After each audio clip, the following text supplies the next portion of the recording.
जाना चाहिए कौन कौन लोग पहुँच रहे हैं। जी जी नाम बीच में थोड़ा नर्स पानी के आने से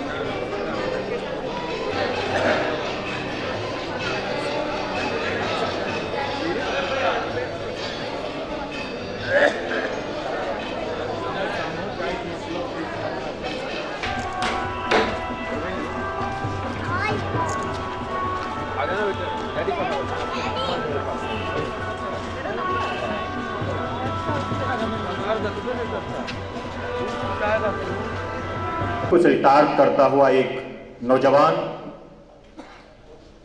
एक संस्था का निर्माण करता है सन 2004 में और आ रहा है और आज एक कारवां का रूप दे दिया है।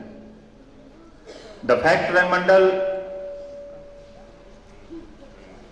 प्रवीण कुमार गुंजन के अथक प्रयास और सूझबूझ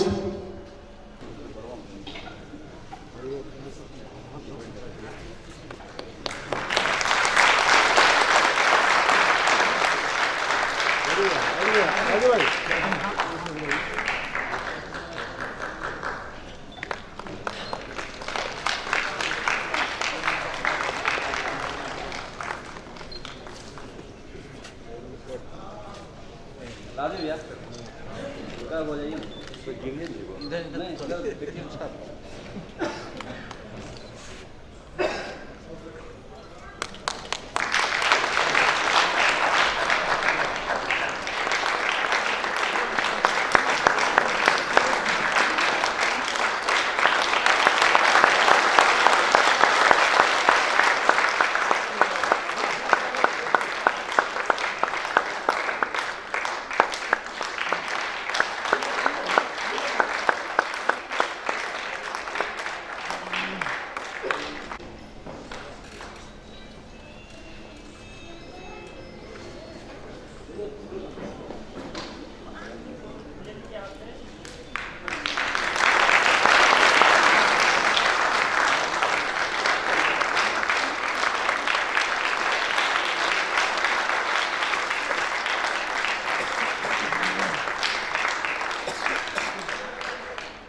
सम्मानित करते हैं। तो आप लोग एक बार और खड़े होकर के जोरदार तालियों से हमारे इस नाट्य निर्देशक के लिए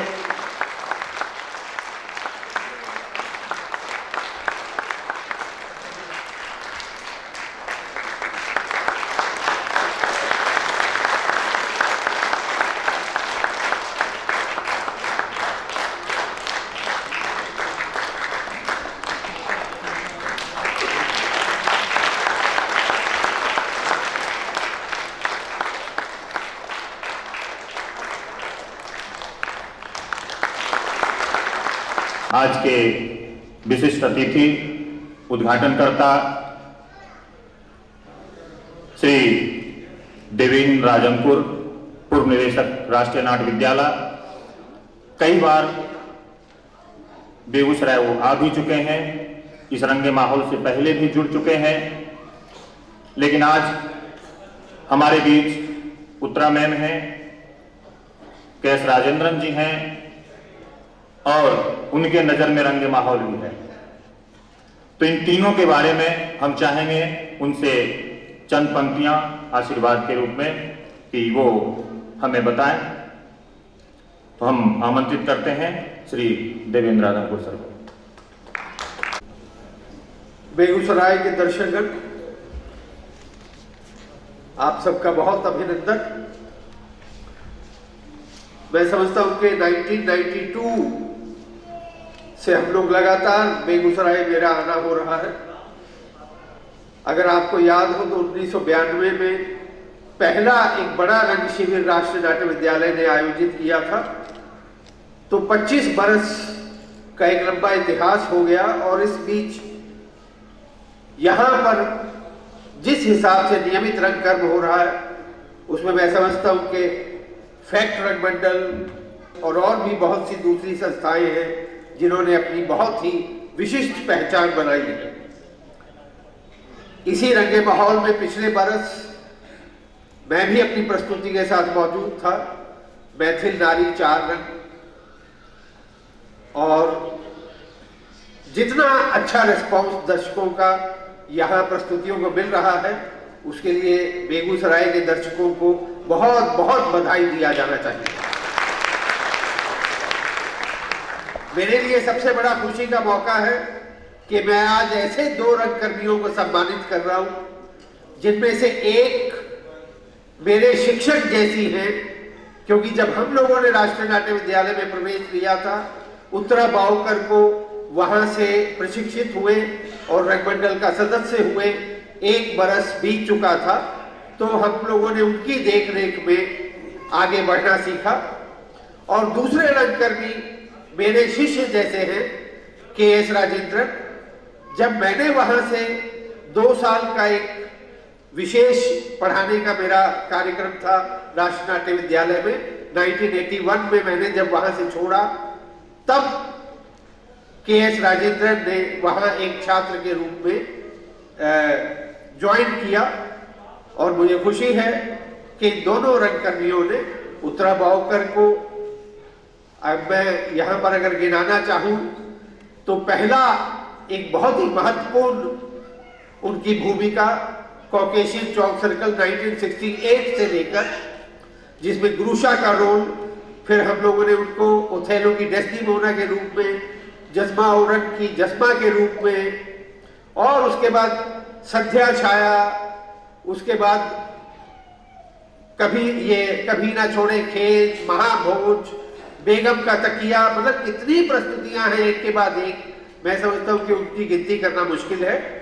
और एक प्राध्यापक के रूप में वो मेरी कुलीग थी राष्ट्रीय नाट्य विद्यालय में, और एक ही बरस में हम दोनों ने वहां नियमित तौर पर ज्वाइन किया था 1988 में।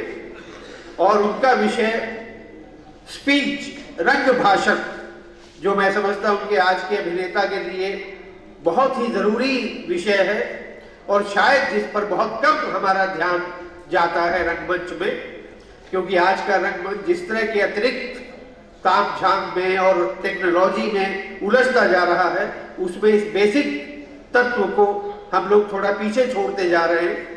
मुझे खुशी है कि उत्तरा बावकर अभी तक इस सब्जेक्ट से जुड़ी हुई हैं और वो हिंदुस्तान के सारे नाट्य विद्यालयों में इस विषय के प्रशिक्षण के लिए जाती रहती है। के.एस. राजेंद्रन का काम और भी ज्यादा एक दूसरी दुनिया का काम है।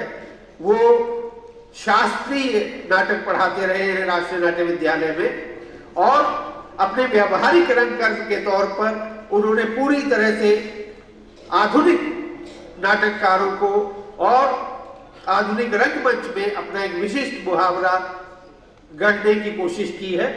और मैं समझता हूं कि वो कुछ ऐसे निर्देशकों में से एक हैं जिन्होंने रंगमंच को नियमित तौर पर लगातार अलग अलग मंडलियों के साथ, चाहे वो दिल्ली में हो या दिल्ली से बाहर जाकर, मैं समझता हूं कि ये बहुत जरूरी है कि रंगकर्म किस तरह से लोगों की जिंदगी का हिस्सा बने। उसमें राजेंद्र जैसे लोगों का योगदान बहुत महत्वपूर्ण है।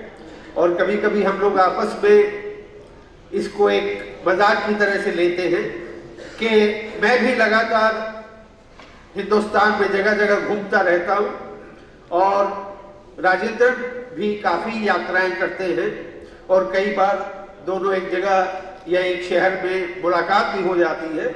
जैसे आज यहाँ मुझे नहीं पता था यहाँ आने से पहले कि उनको भी सम्मान दिया जा रहा है, तो मुझे बहुत खुशी हुई कि मुझे अपने एक छात्र जैसे जो राजेंद्र हैं उनको ये सम्मान देने का मौका मिल रहा है। मैं समझता हूं कि इन सब के लिए सबसे ज्यादा बधाई के पात्र मेरे एक और छात्र 2009 के पास आउट प्रवीण कुमार गुंजन को इन सब का श्रेय दिया जाना चाहिए। क्यों? सरकारी ग्रांट, सरकारी फेस्टिवल ग्रांट, सरकारी प्रोडक्शन ग्रांट, ये बहुत सी संस्थाएं हिंदुस्तान में ले रही है। और आपको शायद ये सुनकर आश्चर्य होगा कि उनकी संख्या 25-30 हजार में जाती है और उनमें से बहुत सी संस्थाएं ग्रांट लेने के बाद मुर्गी पालन का व्यवसाय कर रही है। वो रंगमंच नहीं कर रही है, लेकिन रंगमंच की ग्रांट उनको मिल रही है, लेकिन वो मुर्गी पालन का व्यवसाय कर रही है। कुछ संस्थाएं सिर्फ कागजों पर हैं, लेकिन ये देखकर खुशी होती है कि कितने जिजीविषा से, कितने जीवट से ये आदमी रंगमंच का इतना बड़ा आयोजन, क्योंकि सरकार की तरफ से मिलने वाला पैसा भी कोई बहुत ज्यादा नहीं है, ज्यादा से ज्यादा वो 5 लाख रुपया एक संस्था को देते हैं। लेकिन आप देखिए कि आज से शुरू होने वाला ये समारोह और अगले 1 सप्ताह तक चलने वाला, उसमें लोगों का आना जाना, किसी मंडली में 15 लोग हैं, किसी में 25 लोग हैं, किसी में 8 लोग हैं, उनका ठहराना और उनके सारे और इंफ्रास्ट्रक्चर के खर्चे।